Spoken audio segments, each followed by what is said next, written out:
Toyo at mantika na naman po ang ulam natin, tatay. Akala ko po ba ang sabi niyo pritong manok ang ulam natin ngayon. Pasensya ka na, Ronel ha.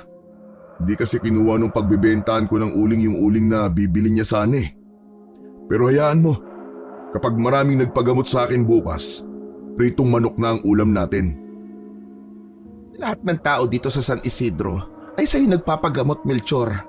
Ang daming nagpapagamot sa'yo tapos toyo at mantika lang ang ulam natin. Magkakasakit na tayo nito sa bato eh. Clara, hayaan mo na. Hindi ba dapat ay magpasalamat pa rin tayo kasi kahit papano meron tayong kinakain. Yung iba nga dyan nagtitiis sa gutom, hindi ba? Sa isang maliit na kubo sa bayan ng San Isidro, nakatira ang albularyong si Melchor, kasama ang asawa niyang si Clara at ang nag-iisa nilang anak na si Ronel, na 13 taong gulang. Sa gitna ng maliit na lamesa ay naroon ang isang mangkok na may pinagsamang toyo at mantika. Sa kabila ng kahirapan, tahimik at masinop ang kanilang tahanan. Melchor, bakit parang kontento ka na sa ganitong buhay? Wala ka bang pangarap na makaahon tayo sa hirap kahit paano? Isa na nga lang ang anak natin tapos hindi pa natin mabigyan ng maayos na buhay. Siyempre hindi, Clara. Hindi ganitong buhay ang gusto ko para sa inyo ni Ronel. Alam kong marami kang natutulungan, pero hindi ba dapat na tinutulungan mo rin ang sarili mong pamilya? Bakit kasi hindi mo gawin ng matagal ko nang sinasabi sa iyo? Maningil ka ng malaki sa mga nagpapagamot sa iyo. Sinasayang mo ang galing mo sa panggagamot. Kung sa akin ibinigay yan, ay malamang mayaman na tayo ngayon. Clara, ilang beses ko na bang sinabi sa iyo na ang panggagamot ay hindi dapat iniisip na parang negosyo? Kung ang mga tao ay hindi kayang magbayad, tatanggihan ko ba sila? Hindi ko naman sinasabi na tanggihan mo sila. Pero pwede naman siguro na maningil ka ng mas malaki sa mga kaya namang magbayad. Tingnan mo ang iba. May mga albularyo na halos ginagawang negosyo ang kanilang panggagamot. Tingnan mo ang buhay nila ngayon. Maayos at palaging nakakakain ng masarap. Napatingin si Melchor kay Ronel. May awang humaplos sa puso niya. Masakit para sa kanya na ganun lamang ang pagkain na kaya niyang ibigay sa kanyang pamilya. Pero wala siyang magawa sapagkat hindi sapat ang perang meron sila upang makabili ng masarap na ulam. Tatay, hindi ba pwedeng kahit minsan lang po yung medyo masarap naman po ang ulam natin? Sina Pedro po kasi, madalas po adobong baboy po ang ulam nila o kaya naman po pritong manok. Minsan nagpupunta pa sila sa bayan para kumain po sa masasarap na restaurant. Ay nako, ganito ang gawin mo anak. Kapag isinubo mo yung kanin na may toyo at mantika, isipin mo na adobong baboy yan. Makikita mo, maglalasang adobo yan. Ginawa ni Ronel ang sinabi ng kanyang ama. Nang bumukas ang mga mata ni Ronel, ay sumimangot ito. O di ba anak? Lasang adobo, di ba? Hindi naman po Lasang toyo at mantika pa rin po Tay, sana po yumaman na tayo para masarap na po palagi ang ulam natin. Anak, hindi lahat ng bagay sa buhay ay makukuha sa pera o sa masarap na pagkain. Maituturing na nating malaking biyaya na buong pamilya natin at wala tayong sakit. Pero tatay, lagi na lang po tayong ganito. Baka pwede naman na minsan maningil ka ng malaki sa mga nagpapagamot po sa inyo para naman kahit papano po hindi naman puro toyo at mantika na lang po ang ulam natin. Ronel anak, ang kakayahang manggamot ay isang biyaya na hindi dapat sinisingil ng higit sa kayang ibigay ng tao. Kapag naningil tayo ng malaki at pinagkakitaan natin ang kakayahan ko, baka isang araw mawala na ito sa akin. Hindi ba mas mahihirapan tayo kapag ganun na nangyari? Nahihirapan na nga po tayo ngayon pa lang Malalim na napabuntong hininga si Melchor. Alam niyang hindi madali para sa kanyang anak at asawa ang ganong klase ng buhay. Pero hindi niya kayang suwayin ang sarili niyang mga paniniwala. Mabuti pa ang anak mo. Marunong intindihin ang sitwasyon natin. Saka, Tigilan mo na nga ang pagsasabi na maganda ang buhay natin kahit papano, kahit hirap na tayo. Melchor, naiintindihan ko ang pananaw mo. Pero isipin mo naman ang anak natin. Hanggang kailan tayo magiging ganito? Paano kung magkasakit si Ronel o may kailangan tayong bilhin? Hindi naman natin pwedeng ipambayad ang pagkakawang gawa mo sa mga tao. Alam ko, Clara. Alam kong nahihirapan na kayo. Lalo ka na. Pero ang panggagamot ko ay para sa mga nangangailangan. Hindi ko kayang manggipit ng mga tao at hindi sila gamutin dahil hindi sapat ang pambayad nila sa akin. Kung ano ang kayang ibigay ng mga tao, yun lang ang tatanggapin ko. Pero paano tayo, Melchor? Hindi naman tayo mabubuhay sa awa lang. Yung mga taong tinulungan mo, nasan sila? Mabibigyan ba nila tayo ng ulam ngayon? Hindi naman, di ba? Hindi na nagsalita pa si Melchor. Si Clara ay sumulyap lamang sa kanya na tila napagod na sa pakikipagtalo sa kanya. Habang si Ronel naman ay muling bumalik sa pagkain ng walang imik. Matapos kumain ay tumayo na si Melchor at naglakad papunta sa bintana na nasa gilid ng kanilang bahay. Tinanaw niya ang malayong kabundukan. Alam niyang tama si Clara sa maraming bagay, pero matagal nang nakatanim sa kanyang puso ang prinsipyo na ang panggagamot ay hindi para sa sariling kapakinabangan. Matagal niya nang inalay ang kanyang kakayahan sa Diyos at sa bayan ng San Isidro. Panginoon ko, alam ko na hindi niyo po hahayaan na ganito ang buhay namin mag-anak habang buhay. Naniniwala po ko sa plano niyo para sa akin at sa aking mag-ina. Maluwaluwang napausal ng panalangin si Melchor ng sandaling yun. Hindi niya nais na maghirap sila. Mataas ang pangarap niya para sa kanyang pamilya. At naniniwala siya na darating ang panahon na ibabalik ng langit sa kanya ang pagtulong na ginagawa niya sa kanyang kapwa. Maagang nahiga sina Melchor. Itinatabi nila sa gabi ang mga lamesa at upuan para makapaglatag sila ng banig. Doon sila magkakatabing natutulog na tatlo. Sa hindi malamang dahilan ay naalimpungatan siya. Kinapa niya si Clara sa tabi niya pero hindi niya nahawakan ang kanyang asawa. Bumangon siya at mula sa dilim ay nakita niya ang bulto ng katawan ni Clara. Nakaupo si Clara sa baitang ng hagdan ng kanilang kubo. Nakatanaw yun sa malayo. Narinig niya ang mahinang pagsinghot ni Clara, kaya nalaman niya na umiiyak ito. Sa bawat hikbi ni Clara ay ramdam ni Melchor ang bigat na nararamdaman ng kanyang asawa. Lumapit siya ng dahan-dahan at naupo sa tabi ng kanyang asawa. Nagmamadaling pinunasan ni Clara ang mga luha nito. Ikaw pala, Melchor. Bakit nagising ka? Clara, ano nangyari? Bakit ka umiiyak? Hindi sumagot si Clara. Patuloy ito sa pagpunas ng kanyang luha. Ilang sandali pa bago ito nagsimula. Melchor, pagod na ako. Pagod na ako sa buhay nating ganito. Alam ko, Clara. Alam kong hirap ka na. Pasensya ka na kung ito lamang ang buhay na kaya kong ibigay sa inyo ni Ronel. Alam ko na hindi ito ang ipinangako ko sa iyo bago tayo ikasal. Pero pangako, hindi habang buhay ay nasa ibaba tayo. Hindi ko naman hinihiling na bigla tayong yumaman o na bigla tayong umasenso. Pero minsan, hindi ko maiwasang isipin kung tama pa bang manatili tayo sa ganitong sitwasyon. Lalo na para kay Ronel. Ayokong makita ang anak natin na lumaki sa hirap, na parang wala tayong magawa para sa kanya. Ginagawa ko lang kung ano ang sa tingin kong tama, Clara. Hindi ako naniniwalang ang panggagamot ay dapat pagkakitaan ng malaki. Pero naiintindihan ko ang pangamba mo. Naiintindihan ko na baka nga kailangan natin mag-isip ng ibang paraan para kumita ng pera. Hindi ba't ginagawa na natin yan?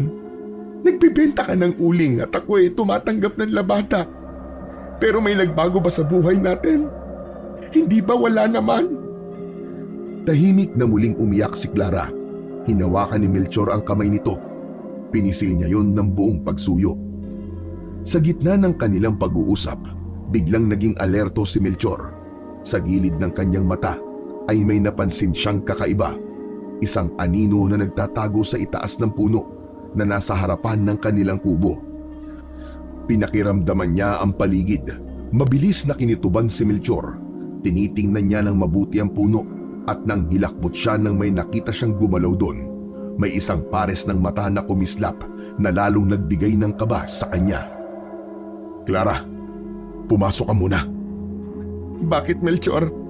May problema ba? Basta, sundin mo na lang ako. Mamaya na ako magpapaliwanag. Dahang-dahang tumayo si Clara at agad na bumalik sa loob ng bahay.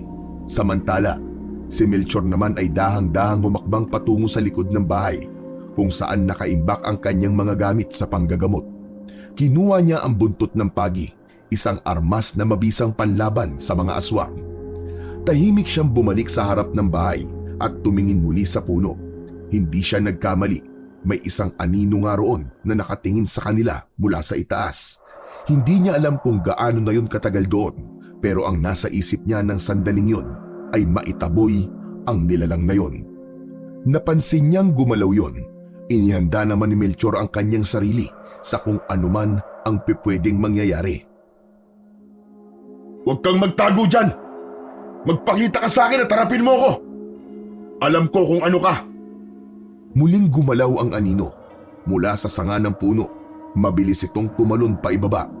Napakabilis ng pagkilos nun at halos hindi na yun nakita ng mata ni Melchor. Nang bumagsak ang aswang sa lupa, ay agad yung tumakbo papalayo. Kitang-kita ni Melchor ang mahabang buhok ng aswang at ang nakakatakot ng muka na nagbigay ng kilabot sa kanya. Huwag ka nang babalik dito, duwag! Dahil talagang hindi ka na makakatakbo sa susunod! May pag-aalalang lumabas ng bahay si Clara at lumapit sa kanyang asawa. Melchor, ano ba yon? Bakit nilabas mo ang buntot ng pagi? May aswang sa puno, Clara. Siguro'y kanina pa yun nandun. Mabuti at napansin ko siya kagad. Aswang? Hindi ba't walang aswang dito sa San Isidro? Yan din ang alam ko eh. Ang tagal na natin dito pero wala akong nakikitang aswang. Ngayon lang, siguro ay napadaan lang ang aswang na yun at namamahinga lang. Diyos ko, ang mabuti pa'y pumasok na tayo at matulog. Papasok na sana sina Melchor at Clara nang makita nila si Ronel na nakatayo sa may bungad ng pintuan. Tama po bang narinig ko? May nakita po kayong aswang? Aswang? Teka, anong aswang, anak? Narinig ko po kayo kanina ni nanay. Hindi, anak. Nagkamali ka na siguro ng pandinig. Walang aswang, Ronel. Sige na, bumalik ka na sa higaan at susunod na kami ng nanay mo. Kumibit balikat na lang si Ronel at bumalik na yun sa higaan. At hindi mo sinabi ang totoo kay Ronel na nakakita ka ng aswang. Clara, ayoko namang matakot ang anak natin. Baka hindi niya na ma-enjoy ang pagiging bata niya kapag nabuhay siya sa takot. Huwag kang mag-alala. Sigurado ko na hindi na babalik ang aswang na yon. Tara na, matulog na uli tayo. Inakbayan ni Melchor si Clara at naglakad na sila pabalik sa kanilang bahay. Napalingon siya bigla nang may naramdaman siyang parang may nakatingin sa kanila. Pero wala siyang nakitang kahit na anong kakaiba, kaya ipinagsawalang bahala na lamang niya yon. Kinabukasan, nabalitaan ni Melchor ang tungkol sa natagpuang bangkay malapit sa kanilang barangay. Isang lalaki ang biktima. Ayon sa nagkwento kay Melchor, wakwak ang tiyan at halos wala ng dugo sa katawan ang biktima. Alam niya na yun ang mga palatandaan ng isang karumal-dumal na pag-atake ng isang aswang. Ilang beses niya nang nakita ang ganoong pagpatay sa lugar kung saan siya lumaki. Ang lolo niya kasi ay isang manunugis, kaya kahit paano ay may kaalaman siya pagdating sa mga ganoong bagay. Pagka-uwi ni Melchor sa kanilang bahay, ay nadatnan niya sina Clara at Ronel. Abala sa pagluluto ang asawa niya, habang si Ronel naman ay nag-aaral. Melchor, totoo bang may patay na nakita sa kabilang barangay? Oo, Clara. Lalaki ang biktima. Nakita malapit sa may palayan kaninang madaling araw. Hindi ko nga maisip kung anong klaseng halimaw ang kayang gumawa ng ganun eh. Halimaw? Halimaw po ang pumatay dun sa lalaki, tatay. Oo anak, ayoko sanang sabihin sa'yo mga ganitong bagay pero mas makabubuti kung alam mo nangyayari ngayon para makapag-ingat ka rin. Anak, kagabi, may nakita kami ng nanay mo na isang aswang. Malakas ang kutob ko na siya ang pumatay dun sa lalaki sa kabilang barangay. Kaya simula ngayon anak, kailangan nating maging mas maingat. Huwag na kayong lalabas kapag gumagabi na. Lalo ka na. Walang kahit anong dahilan para lumabas ka ng bahay pagkatapos ng takip silim. Naiintindihan niyo ba ako? Pero tay, paano kung may mga kaibigan po ako na gustong maglaro? Mahilig pa naman kami maglaro ng tagu-taguan tuwing gabi, lalo na po kapag walang pasok sa susunod na araw. Hindi na pwede yun ngayon anak. Delikado sa labas. Lalo na kung gabi. Hindi natin alam kung sino ang susunod na biktima. At ayoko anak na isa sa inyo ng nanay mo ang maging biktima. Ronel, makinig ka sa tatay mo. Tama siya. Hindi na dapat tayo lalabas kapag gabi na. Pero Melchor, hanggang kailan kaya tayo matatakot ng ganito? Tahimik na tumingin si Melchor kay Clara. Alam niyang iniisip nito kung bakit hindi siya kumikilos bilang albularyo para tugisin ang halimaw. Sa dami ng kanyang karanasan noon, siya ang unang nilalapitan ng mga tao kapag may ganung uri ng problema. Clara, mahirap labanan ng ganung uri ng nilalang ng mag-isa lang. Hindi rin kasi to basta-basta. Pero sa tingin ko, ay kailangan ko lang ang kumilos. Anong ibig mong sabihin, Melchor? Kailangan ko ng kumilos, Clara. Hindi pwedeng wala akong gawin lalo na't may banta ng panganib dito sa San Isidro. Dahil sa aswang na yon. Ayoko.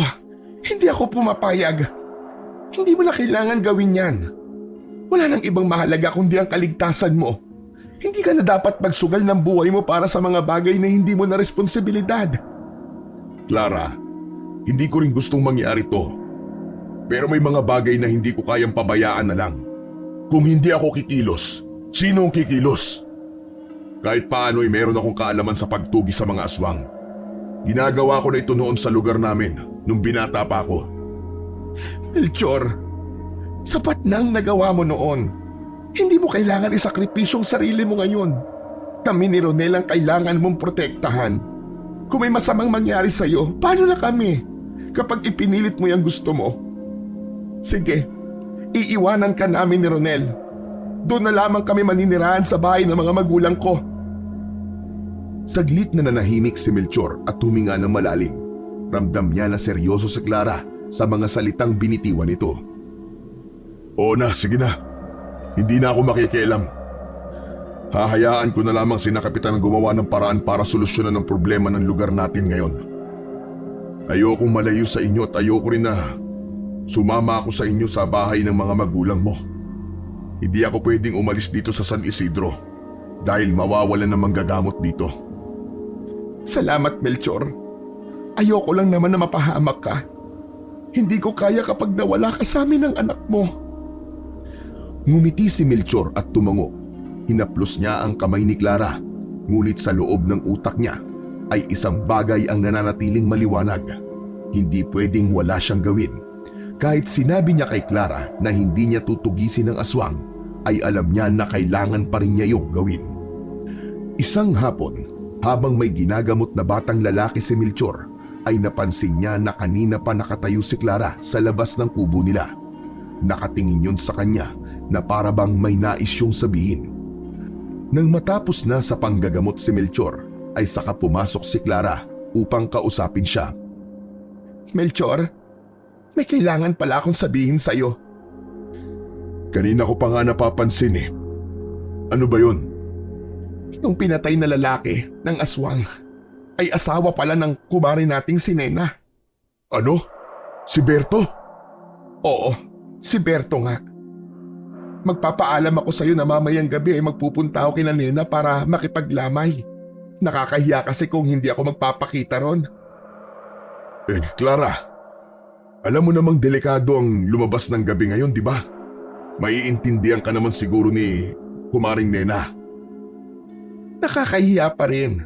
Si Nena ang madalas kong utangan kapag kinakapos tayo. Kung ganun sasama ako sa'yo.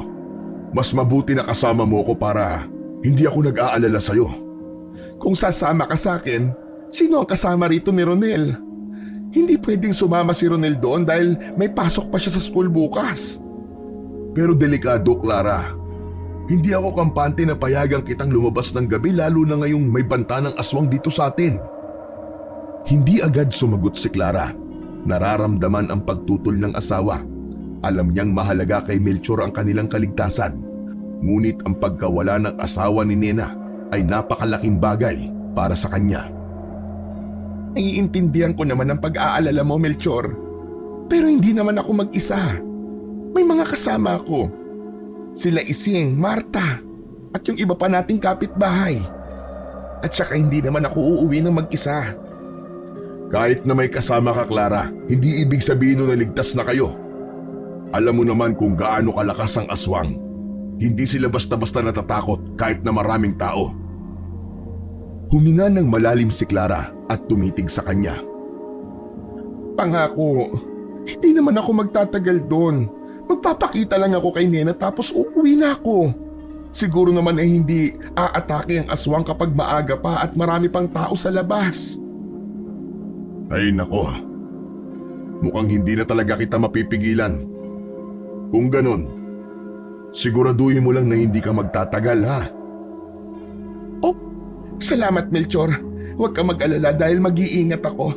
Basta ikaw muna ang bahala kay Ronel habang wala ko rito sa bahay, ha? Patulugin mo siya ng maaga. Tinitigan ni Melchor si Clara ng ilang sandali bago bumuntong hininga. O sige, mag-iingat ka, asawa ko, ha? Hihintayin kita rito sa bahay mamaya. Isang matamis na ngiti ang isinagot ni Clara. Hinaplos nito ang pisngi ni Melchor. Napansin ni Melchor na tila malungkot ang mga mata ng asawa niya. Pero inisip niya na baka dahil lang yun sa pagkamatay ng asawa ni Nena. 10:00 na ng gabi, ilang beses nang sumilip si Melchor sa bintana. Umaasa siya na sa pagsilip niya roon ay makikita niya ang asawa niyang si Clara. Hindi na siya mapakali. Panay ang lakad niya habang hindi mawala ang pag-aalala sa kanyang dibdib. Tatay, ano po nangyayari sa inyo? Kanina ka pa po paikot-ikot dyan. Nahihilo na po ako sa inyo eh. Oh, Ronel, bakit gising ka pa? Hindi ba dapat tulog ka na ngayon? Paano ba naman po hindi ako magigising? Ang ingay-ingay nyo habang naglalakad. Tay, si nanay po ba ang iniisip nyo? Oo, anak. Dapat nasa bahay na siya ngayon eh. Hindi naligtas ng ganitong oras. Huwag kang mag-alala, tay. Sigurado po ako naligtas si nanay na makakauwi. Marami naman po siyang kasama, di ba? Huminto sa paglalakad si Melchor pero patuloy na nag-iisip. Hindi mawaglit sa isip niya ang nangyaring pagpatay doon sa lalaki. Hindi niya kayang alisin sa utak niya na malaki ang posibilidad na nasa panganib na ang kanyang asawa. Sa wakas, isang desisyon ang naisip ni Melchor. Hinarap niya si Ronel at hinawakan yun sa balikat. Ronel, anak, susunduin ko ang nanay mo, ha? Hindi na ako mapalagay eh. Huwag kang lalabas ng bahay kahit na anong mangyari, ha? Iiwan niyo po akong mag-isa rito sa bahay? Oo, mabilis lang ako, anak. Babalik din kagad ako. Pero tay, natatakot po ako eh. Baka biglang pumasok po dito yung aswang. Hindi basta-basta pumapasok ang aswang sa isang bahay, anak. Kinuha ni Melchor ang buntot ng pagi. Inabot niya yon kay Ronel. Sa pagkakataong yon, nais niyang gamitin yon ni Ronel. Ano pong gagawin ko rito sa buntot ng pagi, tatay? Ikaw na muna ang humawak niyan para lumakas ang loob mo. Kung sakali man na may aswang na pumasok, ay huwag kang magdadalawang isip na hatawin siya niyan gamit ang buntot ng pagi, ha? Pero sigurado ako na wala namang aswang ang papasok dito sa bahay.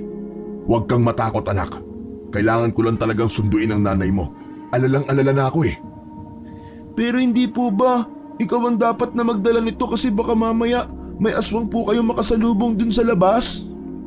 Kaya ko ang sarili ko, anak. Huwag kang mag-alala sa akin.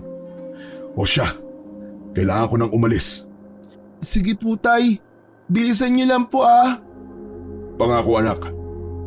Pagkalabas ko ikandado mong pinto at huwag kang magpapapasok ng ibang tao. Ngumiti si Melchor ng bahagya habang pilit na itinatago ang kanyang pag-aalala sa harap ng anak. Isang malalim na hininga ang binitawan niya bago siya lumabas ng bahay. Mabilis ang lakad ni Melchor sa madilim na daan. Tanging liwanag mula sa buwan ang nagbigay ng gabay sa kanya. Habang naglalakad ay naramdaman niya na lalong bumibigat ang kanyang pakiramdam, para bang may mangyayaring hindi maganda. Habang naglalakad si Melchor sa gilid ng daan ay bigla siyang natigilan. Sa di kalayuan may nakita siyang tila isang katawan na nakahandusay sa lupa. Pigil ang kanyang paghinga. Unti-unting lumapit si Melchor. Maya-maya pa, isang nilalang pa ang dumating at yumuko sa katawan ng tao na nakahiga sa lupa. Nang ilang di pa na lamang ang layo ni Melchor, ay nakita niya ang duguang katawan ng isang nilalang na nilalantakan ang laman loob ng biktima nito. Huling-huli ni Melchor sa akto ang aswang habang kinakain nito ang isang tao. Sandaling natigilan si Melchor, ngunit alam niya na hindi pwedeng tumayo lamang siya at manood. Nag-ipon siya ng lakas ng loob. Dumampot siya ng bato. Hoy! Diablong buwang! Tigilan mo yan! Agad na napalingon ang aswang. Kita sa mukha nito ang galit. May umaagos pang dugo sa gilid ng bibig nun. Buong lakas na binato ni Melchor ang aswang. Tinamaan yun sa mukha. Huminto yun sa pagkain at mabilis na tumayo. Tumakbo ang aswang at tinahak ang kakahuyan hanggang sa hindi niya na yun nakita pa. Iniwan nito ang biktima nito na nakahiga sa lupa. Hindi na hinabol ni Melchor ang aswang. Sa halip, agad siyang lumapit sa biktima nito. Nakita niya na gumagalaw pa yon at naisip niya na baka maaari pa niya yung maisalba. Ngunit sa bawat hakbang niya, parang isang mabigat na pakiramdam ang bumabalot sa kanya. Nang tuluyang makita ni Melchor ang muka ng biktima, bumagsak ang kanyang mga tuhod sa lupa. Clara! Clara! Ang asawa niyang si Clara ang nakahandusay sa harap niya. Duguan at halos wala ng buhay. Puno ng malalalim na sugat ang katawan ni Clara at ang tiyan ay may malaking wakwak. Nanlalambot si Melchor sa kanyang pagkakaupo sa tabi ng kanyang asawa. Hindi siya makapaniwala. Parang hindi totoo ang lahat ng kanyang nakita. Melchor, asawa ko. Hindi makapaniwala si Melchor na sa kabila ng pinsalang natamo ni Clara ay nagawa pa nung makapagsalita. Mabilis niyang hinawakan ng isang kamay ng kanyang asawa. Huwag ka na magsalita, Clara. Hihingi ako ng tulong. Kailangan mo madala sa ospital. Ikaw na ang bahala kay Ronel. Huwag mo siyang papapayaan. Huwag ka magsalita ng ganyan. Tayong dalawa pa rin na mag-aalaga sa anak natin. Parang awa mo na. Clara! Clara, lumaban ka, Clara! Pakiramdam ni Melchor ay gumuho ang mundo niya nang ipikit na ni Clara ang mga mata nito. Kumawala ang kamay nito mula sa pagkakahawak sa kanya. Clara! Clara, wag! Wag, Clara! Clara! Clara! Umiyak habang sumisigaw si Melchor. Pumatak ang mga luha mula sa kanyang mga mata at umaagos pababa sa kanyang pisngi. Parang dinurog ang puso ni Melchor. Pakiramdam niya'y nawalan siya ng saysay na mabuhay. Hindi niya na alam kung saan siya kukuha ng lakas. Isang bagong damdamin ang umusbong sa kanyang dibdib. Ang galit. Sinisiguro niya na magbabayad ang aswang na pumatay sa kanyang asawa. Sa sandaling yon, ipinangako ni Melchor sa kanyang sarili na hahanapin niya ang halimaw at gagawin niya ang lahat para maipaghiganti ang kanyang mahal na asawa. Dahil sa malakas na sigaw at pag-iyak ni Melchor, ay isa-isang naglabasan ang mga tao. Lahat ay nagulat nang makita ang nangyari kay Clara. Ngunit walang ginawa ang mga yon, kundi ang tumingin lang sa nagluluksang si Melchor. Huling gabi na ng lamay ni Clara, ngunit hindi pa rin makapaniwala si Melchor na wala na ang kanyang asawa. Nakaupo si Melchor sa isang sulok ng kanilang bahay. Hawak niya ang bote ng alak. Simula nang mamatay si Clara ay wala siyang ibang ginawa kundi ang maglasing na parabang yun na lang ang tanging paraan para maibsan ang lungkot na kanyang nararamdaman. Hindi niya pinansin ang mga tao sa paligid at ang mga bisitang nagluluksa sa lamay ng kanyang asawa. Maya-maya pa ay lumapit si Ronel sa kanya. Bakas sa mukha nito ang pag-aalala. Tay, ubos na po ang kape at biskwit. Wala na po akong maibigay sa mga nakikipaglamay. Ano kung ubus na? Bakit? Handaan ba ito? Kung nandito lang sila para magkape at kumain, mas mabuti pang umalis na lang sila. Tama na po ang pag-inom, Tay. Kailangan ko po ang tulong niyo sa pag-aasikaso sa mga tao. Yan lang ang gagawin mo, nagrereklamo ka pa? Hindi naman po ako nagrereklamo, pero Tay, Pwede ba, Ronel? Umalis ka sa harapan ko. Hindi ako natutuwa sa sinasabi mo, ha? Alis ka na yan. kung gusto niyo po ay dadalang ko po kayo ng pagkain dito. Alam ko po na hindi pa po kayo naghahapunan. Bahagyang tumingin si Melchor sa kanyang anak, pero agad niyang ibinalik ang tingin niya sa bote ng alak. Isang malalim na buntong hininga ang pinakawalan niya bago muling lumagok sa bote. Hindi ko kailangan yan, Ronel. Alak ang kailangan ko. Tay, baka pag nagpatuloy po kayo sa pag-inom niyo, baka kayo naman po mawala. Paano naman po ako, Itay? Eh di mas maganda para magkasama na kami ni Clara. Walang yang aswang yun. Siyang may kasalanan ng lahat ng ito eh. Kapag nakita ko siya, tatantarin ko siya ng pinong-pino at gagawin ko siyang bopis. Ipapaalala ko rin po sa inyo na bukas na po ililibing si nanay. Maaga po tayo sa simbahan kaya sana po huwag kayo mag-inom ng marami. Tama na po yan, tatay. Matapos sabihin yun ni Ronel, ay iniwanan na siya nito. Bumalik na yon sa pag-aasikaso sa mga taong nakikipaglamay. Alam ni Melchor na nahihirapan ang anak niya sa pag-aasikaso sa mga tao, pero wala talaga siya sa wisyo para humarap sa mga tao. Sa paglalasing niya ay nakakaramdam siya ng kapayapaan dahil kapag hindi na kaya ng katawan niya ay nakakatulog na siya. At kapag tulog na siya, nagagawa niyang takasan kahit sandali ang katotohanan na wala na ang kanyang mahal na asawa. Sumapit na ang araw ng libing ni Clara. Nagising si Melchor sa pagtama ng sikat ng araw sa mukha niya mula sa nakabukas na bintana. Bumalikwas siya ng tayo. Paglabas niya ng bahay ay wala na roon ang kabaong ni Clara. Napagtanto niya na tanghali na siyang nagising. Hindi na siya nagpalit ng damit. Kinuha niya ang bote ng alak na hindi niya naubos nung nakaraang gabi at tinahak niya ang daan papunta sa simbahan. Pero wala na rin ang mga tao ron, kaya sa sementeryo na siya sumunod na pumunta. Nakahinga siya ng maluwag nang makita na tinatabunan na ng lupa ang kabaong ni Clara. Lumapit siya roon at lumagok ng isa sa hawak niyang bote. Habang nagdadalamhati ang mga tao, si Melchor ay hindi nagpakita ng kahit anong emosyon. Patuloy lang siyang umiinom. Pagkatapos ng libing, dahang-dahang naglakad palayo si Melchor. Hindi man lang niya pinansin ang mga taong lumapit sa kanya para makiramay. Dumiretso siya pabalik sa kanilang bahay habang bitbit ang bote ng alak na parabang yun na ang pinakamahalagang bagay para sa kanya. Naupo siya sa isang lumang upuan at muling tumungga ng alak. Napahinto siya nang dumating ang anak niyang si Ronel na namumugto ang mga mata dahil sa pag-iyak. Nagiinom na naman po kayo, tatay. Hanggang kailan po ba kayo ganyan? Huwag kang nakikialam sa akin, Ronel, ha? At hindi ko alam hanggang kailan ako ganito. Baka habang buhay na.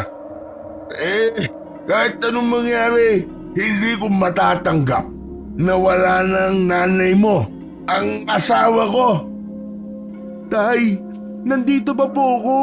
Kailangan ko po kayo Malaki ka na, anak. Kaya mo ang sarili mo. Lumipas ang mga araw at walang nagbago kay Melchor. Gabi-gabing naglalasing at araw-araw na hindi pinapansin ang kanyang anak.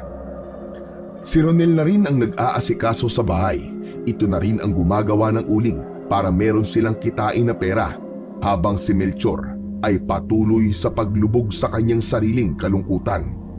Isang gabi, habang nakatayo si Ronel sa pintuan, naghihintay ng kahit kaunting atensyon mula sa kanyang ama, ay tahimik lang si Melchor sa isang tabi habang patuloy sa pag-inom ng alak.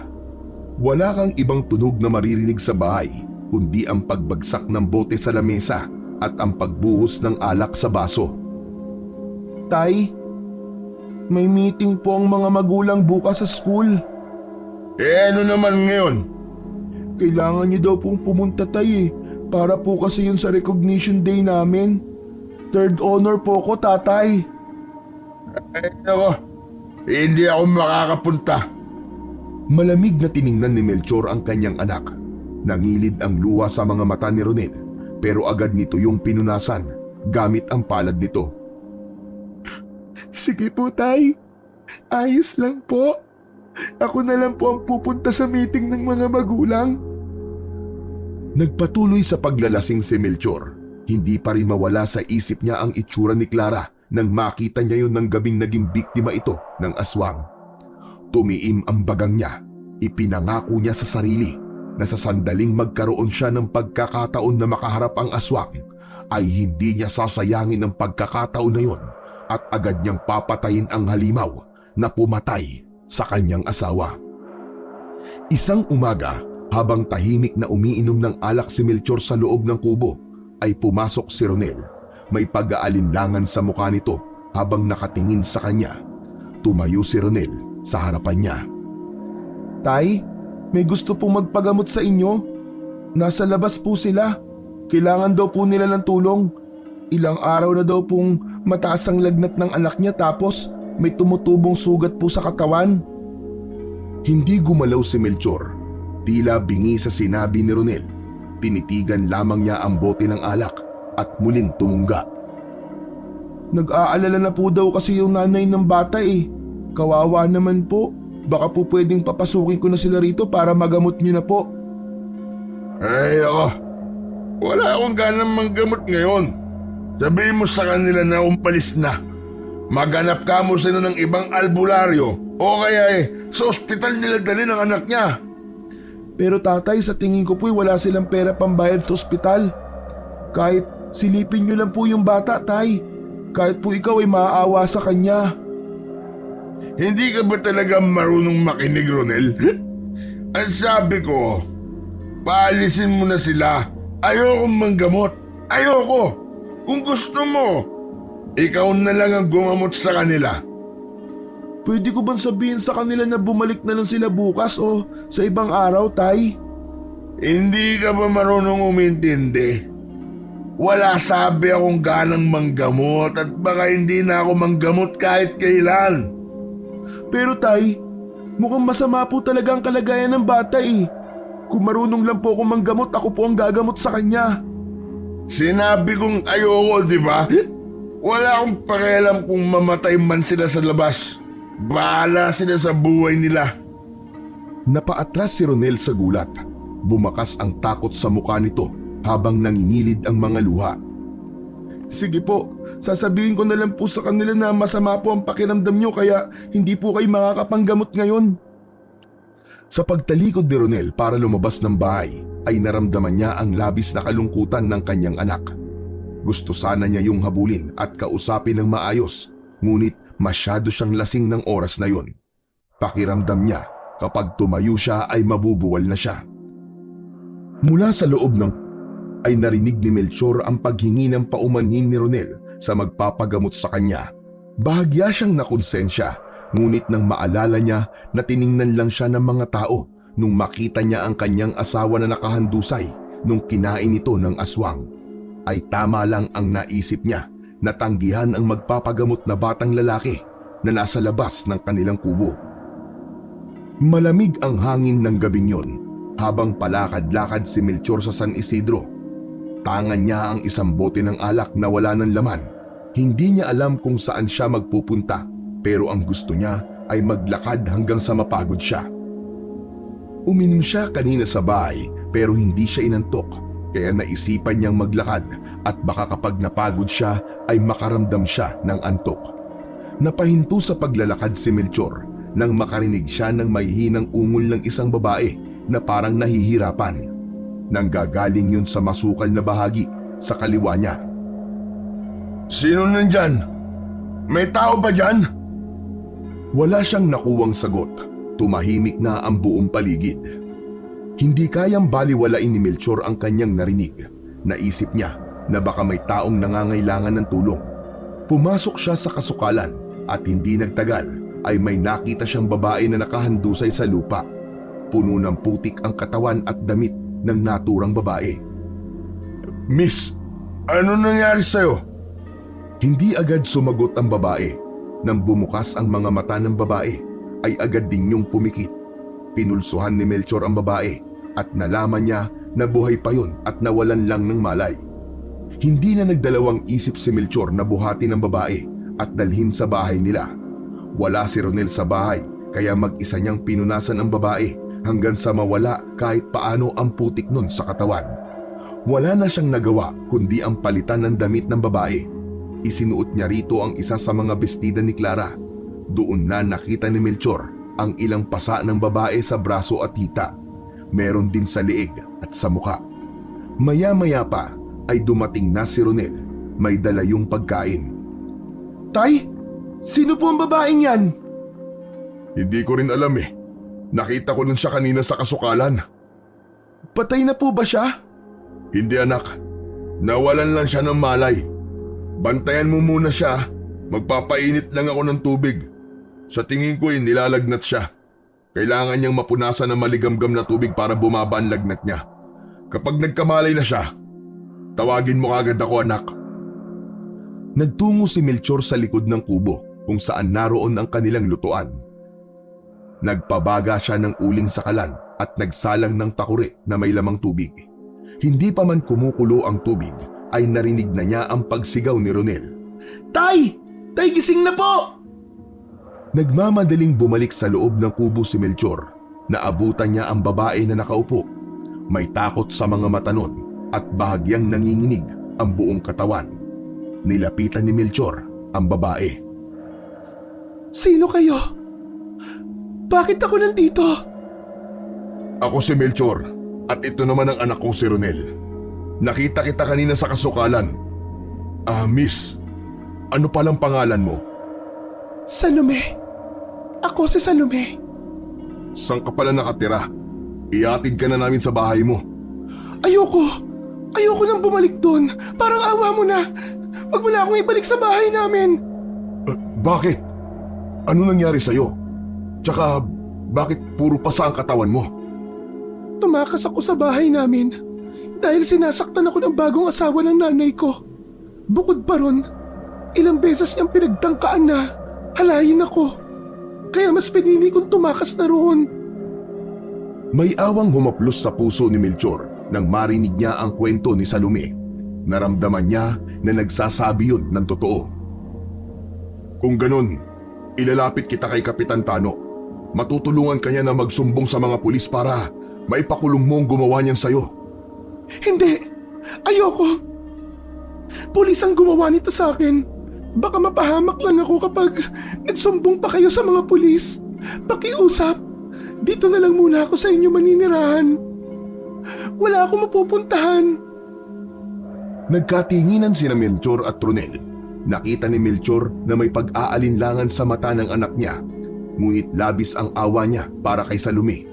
Malambot ang puso niya pagdating sa mga babaeng naaabuso dahil ganoon ang sinapit ng nanay niya noon sa tatay nila. Walang problema, Salome. Maaari ka manatili rito sa bahay namin hanggat gusto mo. Pagpasensyaan mo na lang kasi maliit lamang ang kubo namin. Ayos lang kahit maliit ang bahay. Basta sigurado ako na ligtas ako at hindi na makakaranas ng pang-aabuso. Maraming salamat sa iyo, Melchor. Napakabuti mo. Ligtas ka rito, Salome. Hindi ka masasaktan dito. Napayuko na lamang si Salome na para bang nahihiya. Iniwanan na muna ni Melchor at Ronel si Salome. Lumabas sila ng kubo para makapag-usap. Tay, sigurado ka ba sa pagpapatira rito sa atin kay Salome? Oo anak, nakita mo naman ang kalagayan niya, di ba? Takot na takot siya.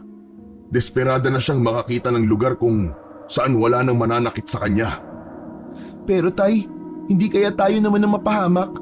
Paano kung hanapin siya ng pamilya niya?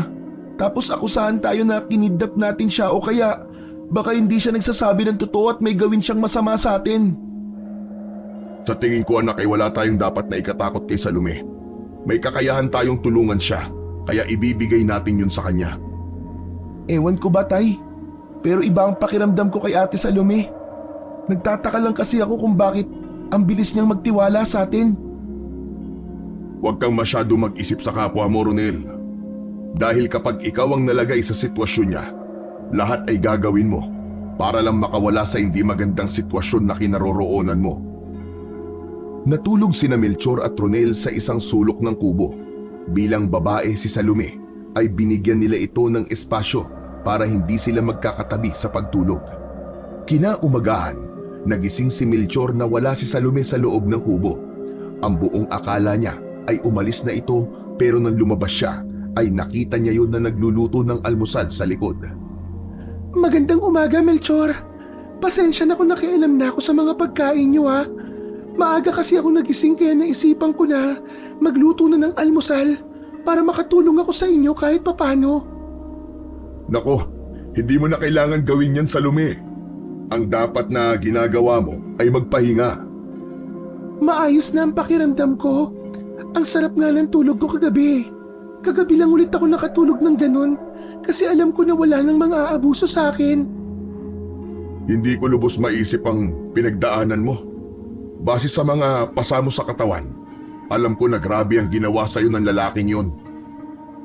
Ayoko nang ikwento dahil kapag naaalala ko, ay natatakot lang ako. Hindi mo na kailangang ikwento pa kung hindi mo kaya, Salome. Sige na, ako na magpapatuloy sa ginagawa mo. Bumalik ka na sa loob ng kubo. Napakabait mo talaga, Melchor. Ang swerte siguro ng asawa mo sa'yo dahil may asawa siya na kagaya mo. Hindi nakapagsalita si Melchor sa sinabi ni Salome. Iniwanan na siya nito sa lutuan. Natahimik siya dahil bigla niyang naalala si Clara, ang kanyang asawa na namayapa na.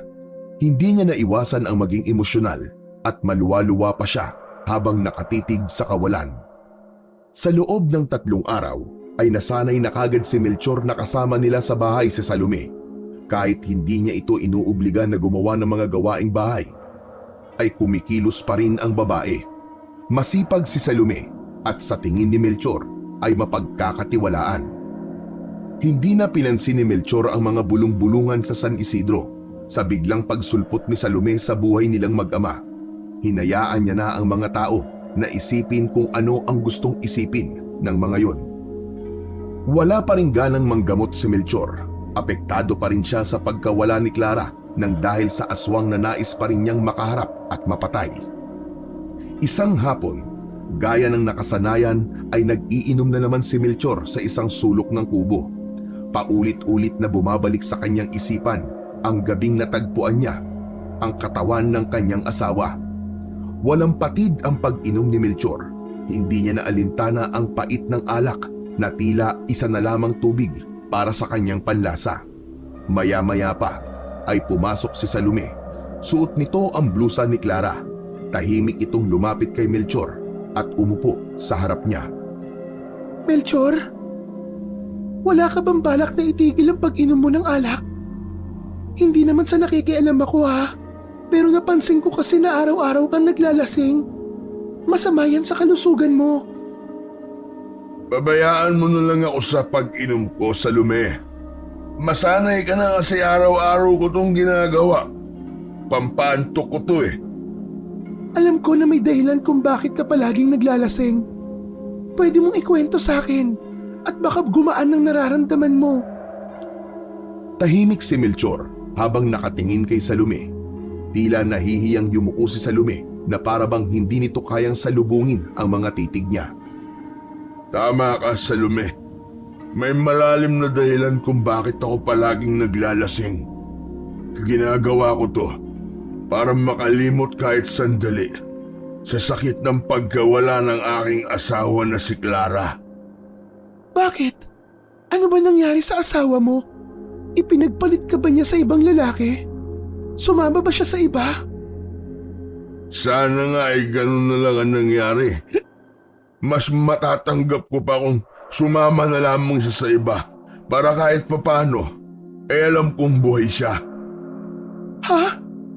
Patay na ang asawa mo? Tama ba ako? Oo, pinatay siya. Pinatay siya ng isang aswang sa lumi. Isang aswang. Walang kalaban-laban ng asawa ko sa kanya. Napakahayop niya. Kaya hindi ako titigil hanggat hindi ko napapatay ang aswang na kumuha sa buhay ni Clara. Ikinalulungkot ko, Melchor. Pasensya na kung nabuksan ko pa ang usapan tungkol sa namayapa mong asawa. Alam ko ang pakiramdam na mawalan. Hindi mo kailangan sirain ang sarili mo sa ganitong paraan. Hindi mo ako naiintindihan eh.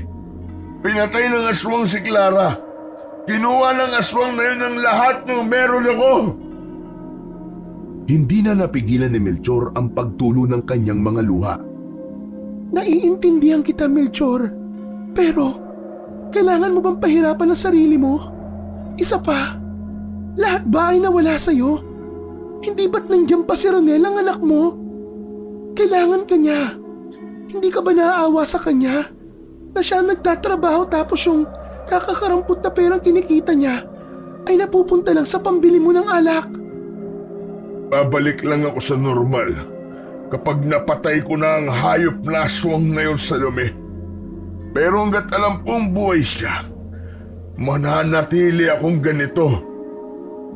Nasabi sa akin ni Ronel na isa kang magaling na manggagamot.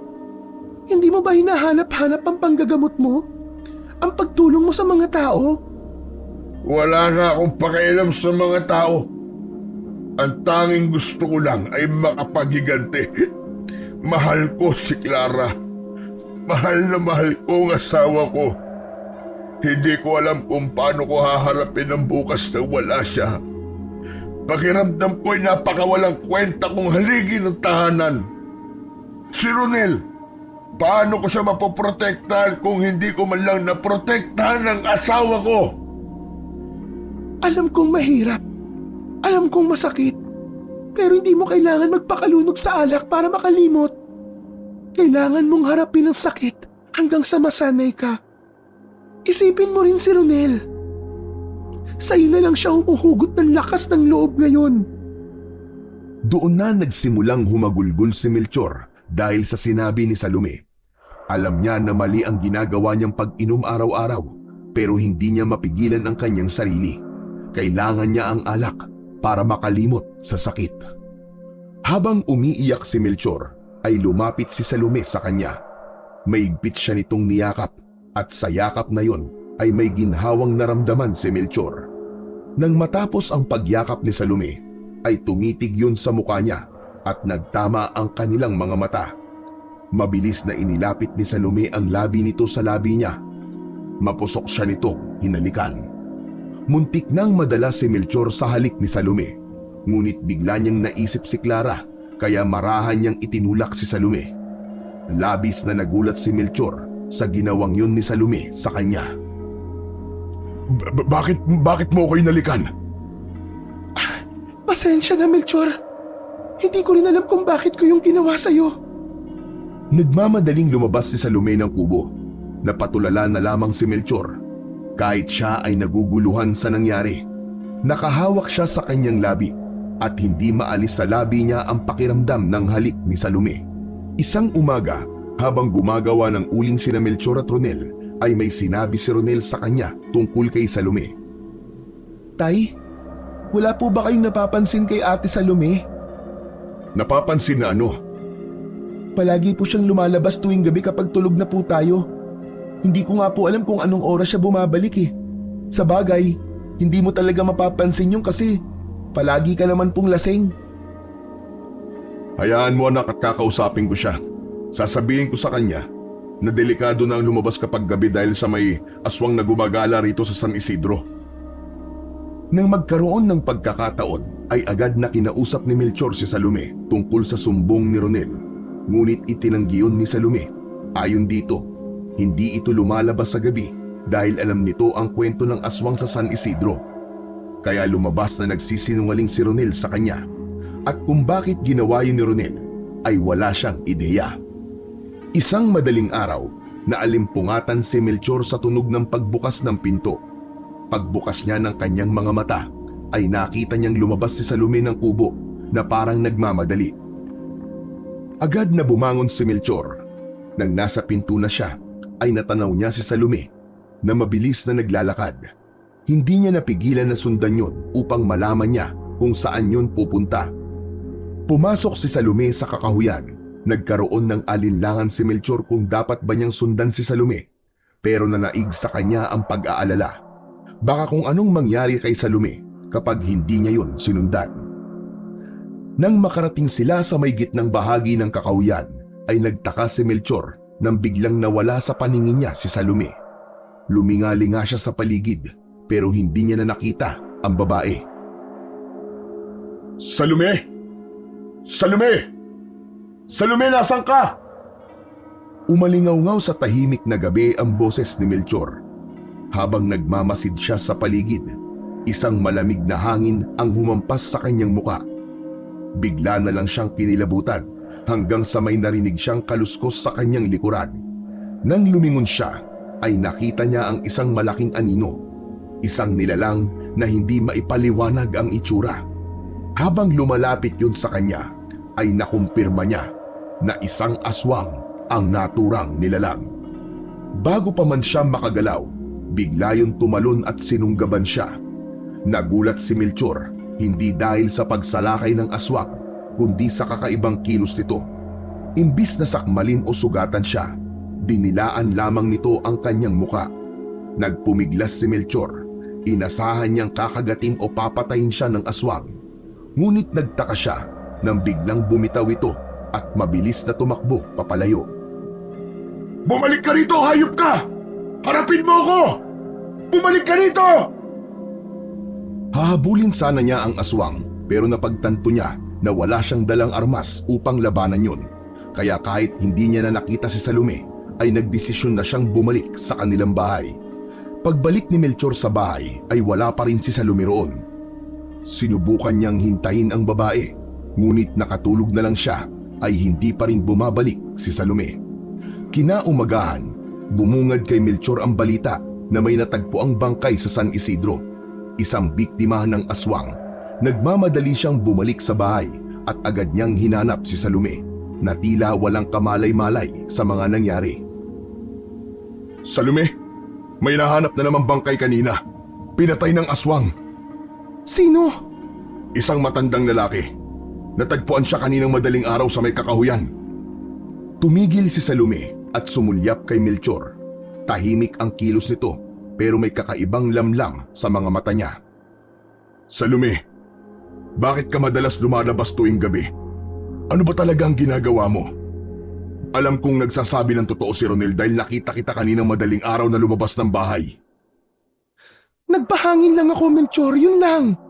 May mga pagkakataon kasi na naaalala ko pa rin ang masasamang naranasan ko. Gusto ko maglakad-lakad para kahit paano ay makalimot. Kung pag-iinom ang paraan mo para makalimot, ang sa akin naman ay paglalakad at pagmumuni-muni. Pero sinabi ko na sa'yo, di ba, na hindi ligtas ang lumabas kapag madilim na dahil sa aswang. Lalo na ngayon na may nabiktima na naman ang aswang na yun. Sigurado ko na yun din ang pumatay sa asawa ko. At alam mo ba, kagabi ay muntik na rin ako mabiktima ng aswang. Ano? Paano? Nung sinundan kita sa kakahuyan, may aswang na umatake sa akin. Ang akala ko ipapatayin niya ako pero dinilaan lang niya ang mukha ko. Tapos bigla na lang siyang tumakbo palayo. Diyos ko, nakakakilabot naman, Melchor. Pero salamat sa Diyos at hindi ka nasaktan. Kaya makinig ka sa akin, Salome. Huwag ka nang lalabas kapag gabi o madaling araw. Delikado, lalo na't babae ka. Sinundan kita kasi nag-aalala ako sa'yo. Nag-aalala ka sa akin? Tama ba ang narinig ko? Oo, Salome. Nag-aalala ako sa'yo. Nagulat si Melchor nang bigla siyang yakapin ni Salome ng mahigpit. Huwag kang mag-alala, Melchor. Gagawin ko ang sinabi mo. Pangako, hindi na ako lalabas tuwing gabi. Salamat sa pag-aalala mo sa akin. Para kay Melchor ay walang mali siya ang pag-aalala niya kay Salome. Normal yun sa kanya dahil nakatira si Salome sa bahay niya. Ano man ang mangyari rito na masama ay siya ang may kargo kapag nagkataon. Nang matapos siyang yakapin ni Salome ay may inabot itong pera sa kanya. Salome, para saan ang perang to? At saan ka kumuha nito? Ambag ko yan sa pagtira ko rito sa bahay mo, Melchor. Hindi yan galing sa masama. Kapag wala kay ni Ronel, ay naglilinis ako ng bahay ng mga kapitbahay dito sa San Isidro. Iniipon ko ang pera. Ngayong medyo malaki-laki na, kaya ibinibigay ko na sa'yo. Tinanggihan ni Melchor ang perang ibinibigay ni Salome. Sinabi niya na itago na lamang nito yon, ngunit iginiit ni Salome na talagang para kay Melchor ang pera na yon. Sa huli, tinanggap na lamang niya ang pera at naisip niya na ibili yun ng alak. Nang mga sumunod na araw, hindi maiwasan ni Melchor na mapansin ang mga pagbabago sa kilos ni Salome. Palagi yung nakangiti sa kanya. Mas madalas na rin siya nitong kausapin kahit walang kakwenta-kwentang bagay. Kapansin-pansin din ang pagiging maasikaso nito, lalo na sa kanya. Melchor, kumain ka na ba? Naganda ako ng paborito mong adobo. Salamat ha. Mamaya na siguro. Busog pa ako eh. Ano ka ba? Mas masarap kumain kapag mainit ang pagkain. Gusto mo ba na sabayan kitang kumain?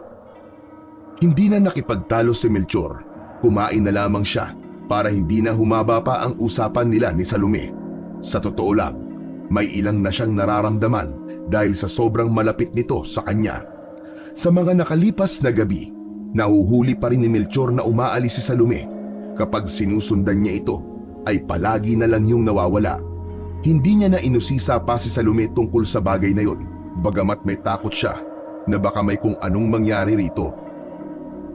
Isang hapon, habang umiinom ng alak si Melchor, ay pumasok sa kubo si Ronel.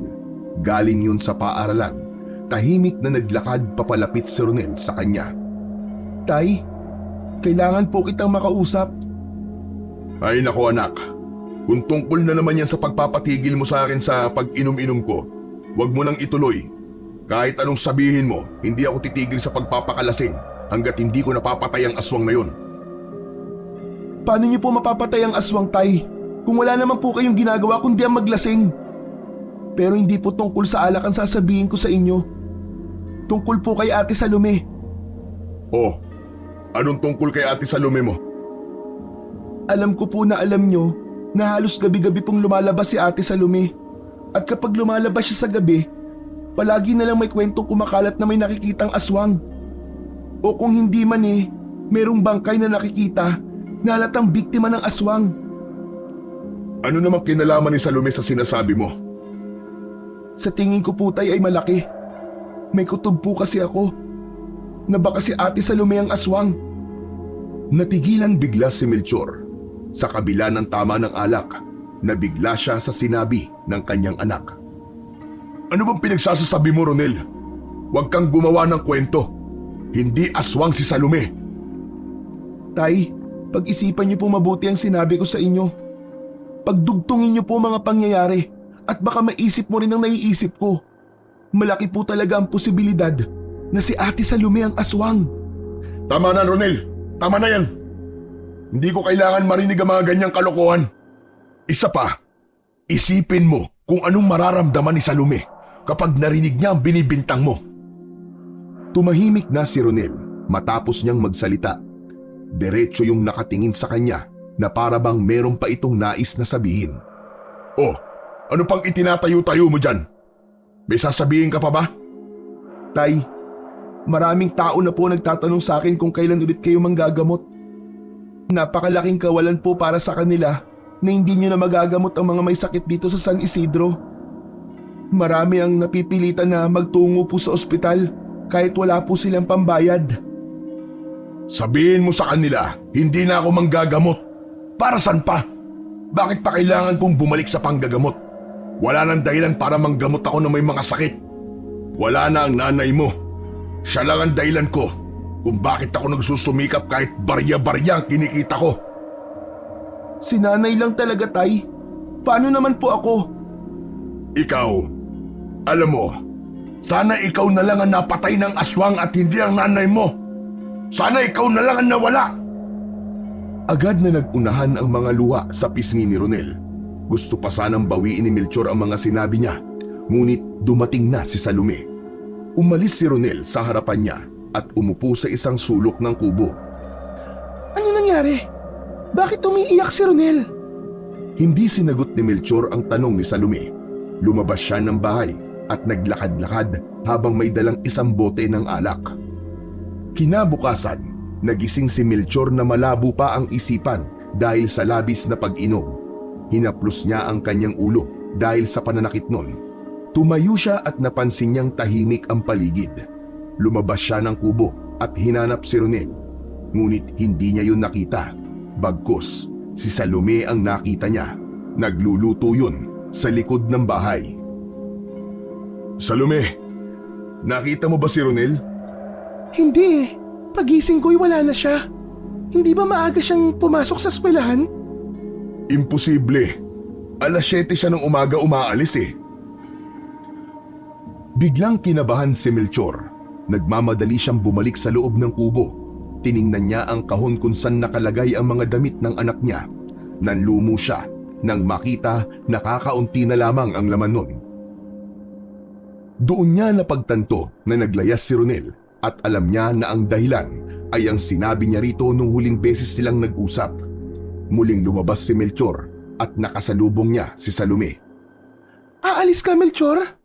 Tapos na ako magluto. Pwede na tayo mag-almusal. Dito ka lang muna, Salome. Hahanapin ko lang ang anak ko.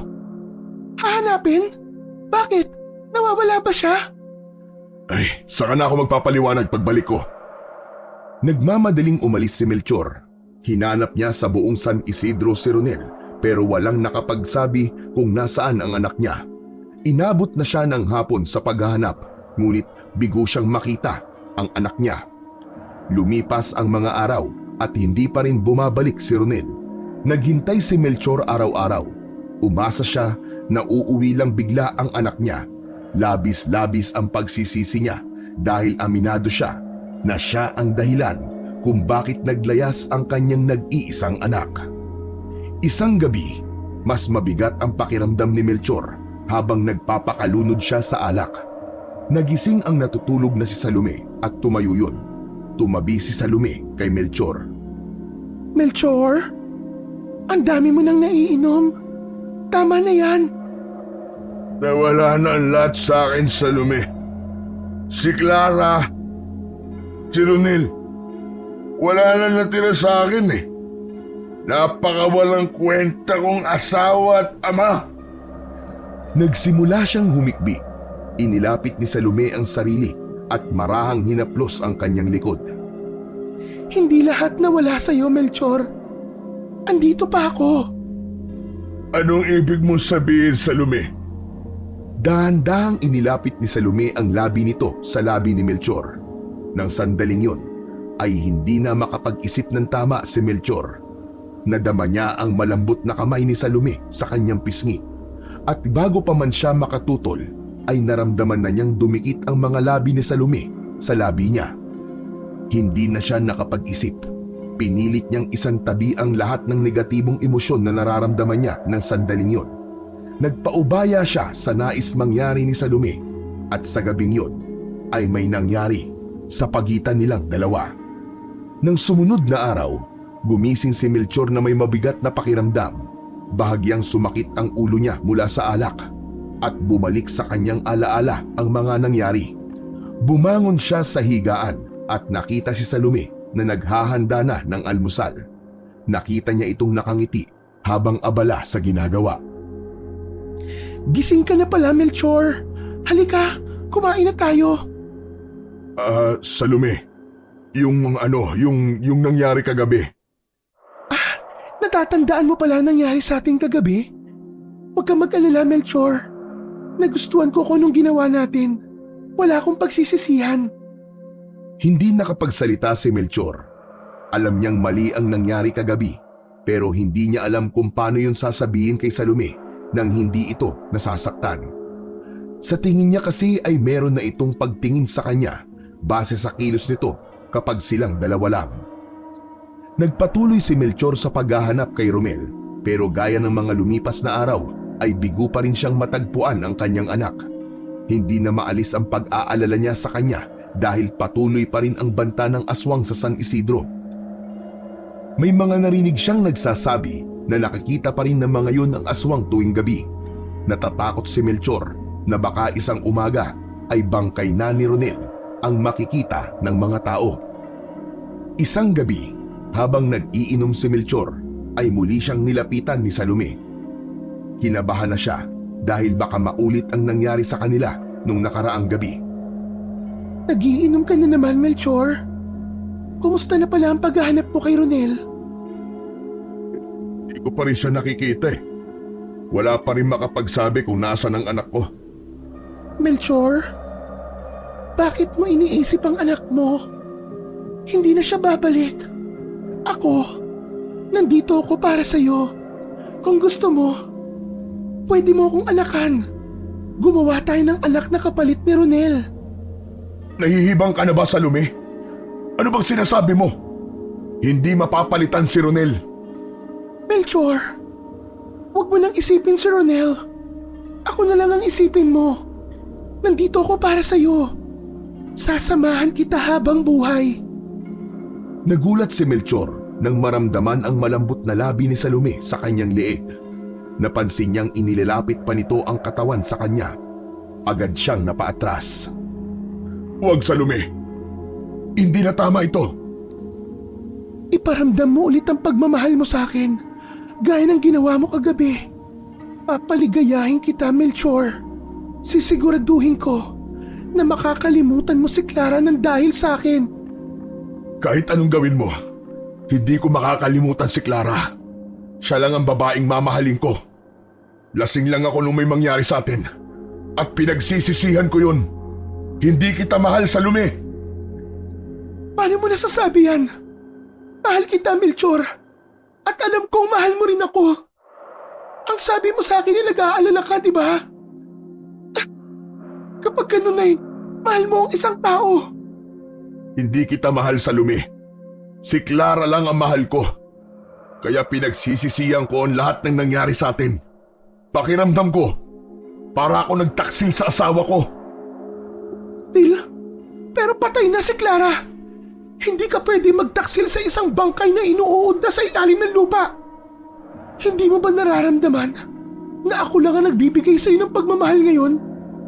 Ako na lang ang may pakialam sa iyo. Tigilan mo na ang ilusyon mo, Salome. Hindi mo dapat binibigyan ng kahulugan kung paano kita itrato.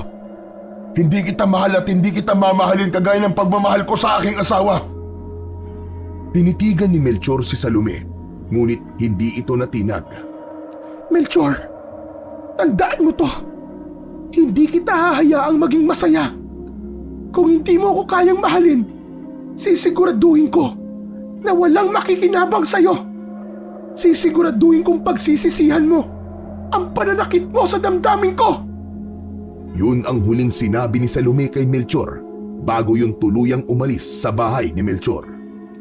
Hindi na pinigilan ni Melchor si Salome. Para sa kanya ay mas makabubuti kung mawawala na si Salome sa bahay niya dahil hindi na maganda ang nangyayari sa pagitan nilang dalawa. Hindi rin niya pinagtuunan ng pansin ang banta ni Salome dahil mas iniisip niya ang nawawala niyang anak. Nanatili si Melchor sa pagkakaupo. Tumingin siya sa bote ng alak na nangangalahati na. Hindi niya alam kung may alak pang makakapagpapawi ng bigat sa kanyang dibdib. Gabi na nang bumalik si Melchor sa bahay mula sa paghahanap kay Ronel. Hanggang sa mga karatig na barangay ay nakarating na siya sa paghahanap. Halos 1 linggo na mula nang maglayas ang kanyang anak. At wala pa rin siyang balita kung nasaan ito. Nang pumasok siya sa kubo ay nagulat siya nang nakita niyang nag-aantay si Salome sa loob. Pero sa halip na ang karaniwang malambing na mukha nito, galit at lungkot ang nakita niya sa mga mata nito. Anong ginagawa mo rito, Salome? Hindi ko kayang hindi ka makita, Melchor. Umalis ka na. Mas mabuti para sa ating dalawa na wala ka rito sa bahay. Hindi mo ba talaga ako kayang mahalin, Melchor? Lahat ginagawa ko para sa'yo. Pero palagi ka na lang, si Clara, si Clara. Patay na siya, Melchor. Patay na siya. Wala akong pakialam kung patay na ang asawa ko. Nagsasayang ka lang ng oras sa akin. Makakahanap ka rin ng lalaking kayang suklian ng pagmamahal mo. Gusto mong malaman ang totoo, Melchor? Matagal na akong may gusto sa'yo. Madalas ay nasa labas ako ng bahay na ito lalo na nung buhay pa si Clara. Tahimik ko kayong pinanonood. Tahimik ako nasasaktan at naiinggit. Palagi akong umihiling na sana'y ako naman ang pumalit sa pwesto ni Clara sa buhay mo. Kaya isang araw, isang ideya ang pumasok sa isip ko, Melchor. Ako ang pumatay sa asawa mo. Anong sinasabi mo? Aswang ang pumatay kay Clara. Kitang-kita ng mga mata ko. Kaya paanong ikaw ang pumatay sa kanya? Tama ka. Aswang ang pumatay sa kanya. At ako ang aswang ngayon, Melchor. Sinungaling ka, Salome. Hindi totoo yan. Ginugulo mo lang ang utak ko. Ayaw mo bang maniwala? Hinubad ni Salome ang suot nitong damit at sa isang iglap ay unti-unting nagbago ang anyo ni Salome. Ang mga kuko nito ay humaba. Ang mga mata ay nagdilim at naging matalim. Nagkaroon ito ng matatalim na ngipin. Hindi makapaniwala si Melchor sa kanyang nasaksihan. Doon niya nalaman na isang aswang si Salome. Mabilis na nag-isip si Melchor. Tumakbo siya sa may pinto upang kunin sa likod nun ang buntot ng pagi. Ngunit nanlumo siya nang malaman niya na wala na roon ang mga armas na ginagamit niya sa pakikipaglaban sa aswang. Nagulat siya nang biglang sumulpot si Salome sa harap niya. Mabilis siya nitong sinakal at itinaas sa ere. Nagpumiglas si Melchor. Alam niya na kapag nagtagal ang pagkakasakal sa kanya, ay malaki ang posibilidad na mamatay siya. Parang awa mo na, Salome! Pakawalan mo ako! Parang awa mo na! Mahal kita, Melchor. Pero kung hindi ka magiging akin, mas mabuti pang mamatay ka na lang. Kitang-kita ni Melchor ang puot sa mga mata ni Salome. Sa pagkakataon na yun, ay tinanggap na niya na yun na ang kanyang katapusan. Sa isip niya ay humingi siya ng tawad kay Clara dahil hindi niya naalagaan ng maayos ang kanilang anak na si Ronel. Pumikit si Melchor, kasunod nun ang pag-agos ng kanyang mga luha. Unti-unti na siyang kinakapos sa hangin ng isang pamilyar na boses ang kanyang narinig. Pakawalan mo ang tatay ko! Nagmulat agad si Melchor nang marinig niya ang sigaw ni Ronel. Hawak nito ang nawawalang buntot ng pagi. Walang pagdadalawang isip na hinampas ni Ronel ng buntot ng pagi ang likod ng aswang ng paulit-ulit. Napasigaw si Salome ng dahil sa sakit at nabitawan nito si Melchor. Bumagsak si Melchor sa sahig habang habol ang paghinga. Humahabol ng hininga habang hinahampas pa rin ni Ronel si Salome. Mabilis na nilapitan ni Ronel si Melchor. Sa kabila ng sakit at mga sugat ay tumayo si Salome. Galit na galit yung nakatingin sa kanilang mag-ama. Salamat at bumalik ka, Ronel. Dahil hindi na ako mahihirapang patayin kayo ng tatay mo. Kinuha ni Melchor kay Ronel ang buntot ng pagi at pinalayo niya ang kanyang anak. Sa tingin mo ba papayag ako na pati ang anak ko ay patayin mo? 1 taon 3 buwan at 4 na araw kong hinintay ang pagkakataon na makaharap ang iswang na pumatay sa asawa ko. Wala akong kaalam-alam. Nakasama ko lang pala sa bahay ang hinahanap ko. Hindi mo ko kayang patayin, Melchor. Mahina ka. Isa ka lamang lasinggerong albularyo. Wala kang ibang alam gawin kundi ang maglasing at magpakalunod sa alak. Mabilis na sumugod si Salome, ngunit naging mas mabilis si Melchor. Isang malakas na hampas ng buntot ng pagi ang tumama sa tagiliran ng aswang. Napasigaw si Salome ng dahil sa sakit at bago pa ito makabawi, Muling hinataw ni Melchor si Salome. Tuloy-tuloy ang pagtama ng buntot ng pagi sa katawan ni Salome. Doon ibinuhos ni Melchor ang buong galit niya. Ang bawat hampas niya kay Salome ay tila unti-unting pinapawi ang galit at sakit na matagal nang nasa puso niya. Unti-unting bumagsak si Salome sa sahig. Duguan yun at puno na ng sugat. Kinuha ni Melchor ang itak. Sinamantala niya ang pagkakataon na nanghihina na ang aswang. Tumayo siya sa harapan ni Salome. Hinawakan nito ang binti niya at nagmamakaawang tumingin sa kanya. Melchor! Mahal na mahal kita! Hindi kita mahal, halimaw ka! Mamatay ka na! Isang malakas na sigaw ang pinakawalan ni Melchor at kasunod doon ay ang buong lakas niyang itinarak ang itak sa dibdib ng aswang. Nangisay si Salome hanggang sa tuluyan na yung binawian ng buhay. Nanghihinang napaupo si Melchor. Umiiyak na yumakap si Ronel sa kanya. Sorry, Tay! Sorry po! Sorry kung naglayas po ako at iniwan ko kayo dito! Ako ang dapat na humingi ng tawad sa iyo, anak. Hindi totoo na nagsusumikap ako sa buhay para lang sa nanay mo. Nabigla lang ako sa mga nasabi ko, anak. Alam ng Diyos kung gaano ko kagusto na makaahon tayo sa hirap para makaranas ka ng maginhawang buhay. Tiningnan nila ang aswang.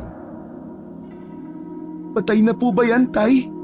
Patay na po ba ang aswang? Oo, anak. Patay na ang aswang. Sa wakas, naipaghiganti na natin ang nanay mo. Sigurado ako na kung nasan man siya ngayon, ay masaya na siya.